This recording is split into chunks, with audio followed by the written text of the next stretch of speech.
Hello everyone and welcome to another list review here at Hops and Drops. My name is Karl and I am going to bring the Slaanesh for our upcoming battle report. It is a very fun army to play. It has a lot of tricks up its sleeves and just really enjoy playing it lately. In my list I have Glutos or Skillion, of course. Not of course, a lot of people debate him, but he's super cool, so that's why I'm having him. In his regiment, he has 6 fiends, reinforced, and he has one new Ghyran Slangor, just a MSU guy there, 3 of them. And then he has 10 Twin Souls, super tanky, 5-up ward, -1 attack if they haven't charged and they are on objective. Yeah, they feel super nice. The 4-up strike last is also can be really good if someone commits and you're screening something and everything gets to swing, or Glutos and those guys get to swing. And then the Ghyran one is so good, the Slangers. And then my other regiment, I have 2 drops, is Shard Speaker and 2 more 3s of what are they called? Slangors, Ghyran Slangors, and 1 unit of 10 Slick Blades. I have been debating a bit if 5 Slick Blades should go in Glutos regiment as well, so split them up in 5s and 5s. Which is quite nice. I like to be able to go even more. Not sure what is best. It is nice to have them as a 10 because I have the Celebrity Warlord on my Shard Speaker, so he can bring back half a Cyberite unit for 1 command point. And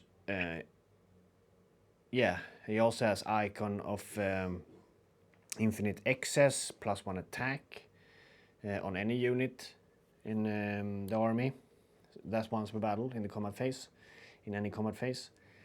But bringing back something, the Warlord trait is so good. Everything can come back in this list except the Fiends and Glutos. It's only Cyberite units, non-hero Cyberite, I think. The battle tactics I'm choosing is Intercept and Recover and Restless Energy.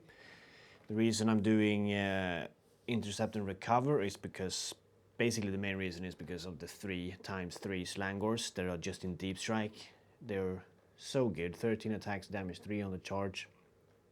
You pop them down in enemy phase into Obscuring because there's such a little footprint. And if there's no way to put them down, that means that your opponent is screening everything, which means the opponent can't also commit everything into you. So then you can kind of use your other armies to try and like slice stuff off. So it really, really forces your opponent to screen, which is super good in itself. But also putting them down in opponent's turn is such a great ability, because then that means that they can then later in your turn move and charge. Just make sure that you put them down. Ideally, you're going second and they move, and then in the battle round, and then you put them down in their turn. So in your turn, in the bottom of the battle round, you put them in. This is the first time playing them. On paper, they seem really good.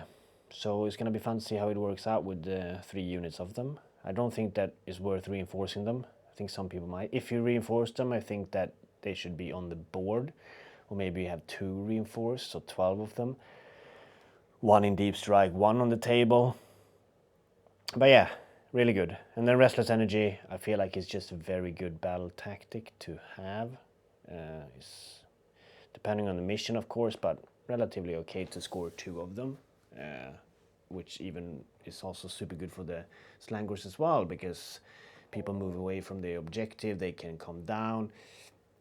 Or they come down in opponent's turn, and then your turn you can run and charge them, or just walk them, because you can't euphoric them. Just walk them normally, and then charge onto the objective, and hopefully take it that way. So yeah, it's a lot of plays with them. Glutos, War Scroll spell, of course, super good. Half move, run and charge rolls. It's incredibly strong. And then I'm running the Aetherquartz machineries as my manifestation. Cogs to potentially reroll charge, but also -1 to hit on Glutos, which makes him even more tanky. Quicksilver swords are just really nice, I think. And then Pendulum, of course, to stop movement, shenanigans and charges, etc. Yeah, I feel like this list is gonna do good in a tournament. I think so. It's a solid list. It has a lot of tricks, a lot of plays. The 3-unit deep strike is very good. And I feel like any list with deep strike will do well. It also relies a little bit on how your opponent plays, of course. They can screen stuff off with endless spells, etc. But I think overall, they're super good. So yeah, try it out in the tournament and let me know in Discord if you enjoyed playing it or if you're interested in Slaanesh in general. That's my list. I'm going up against Tom, as usual. Let's see what he has to play.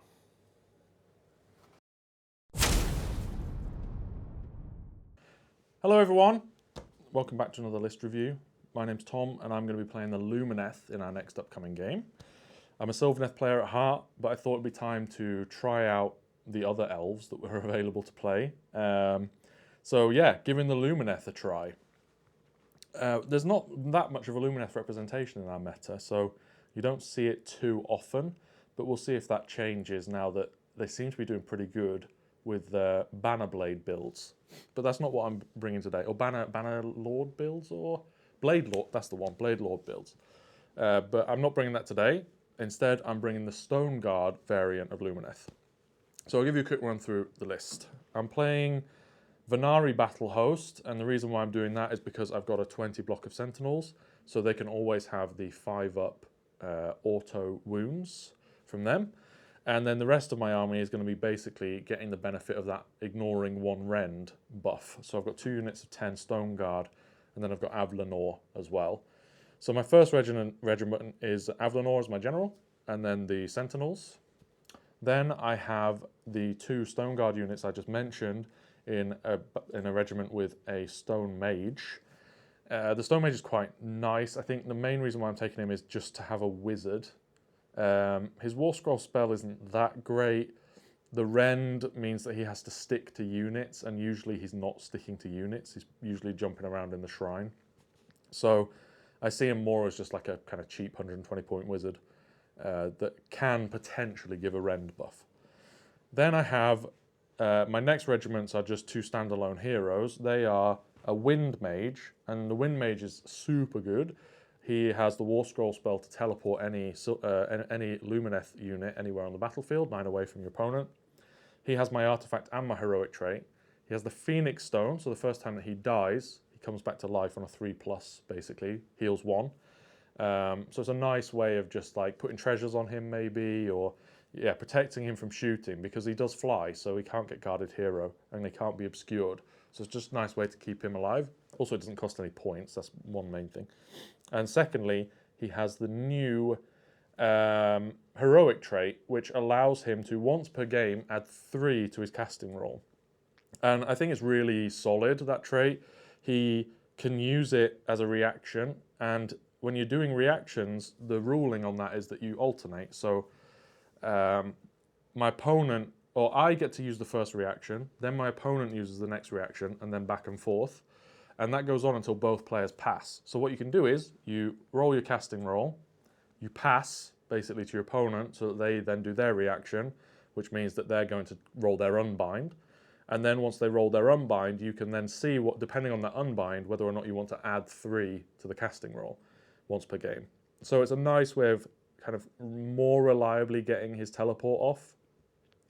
In 2 senses, you can do it after the unbind, so then it goes off, or you can just make it like cast on a 15, or if you roll like a 9 on the casting roll, you can make it a 12 with the +3 once per game and teleport a unit somewhere on the table.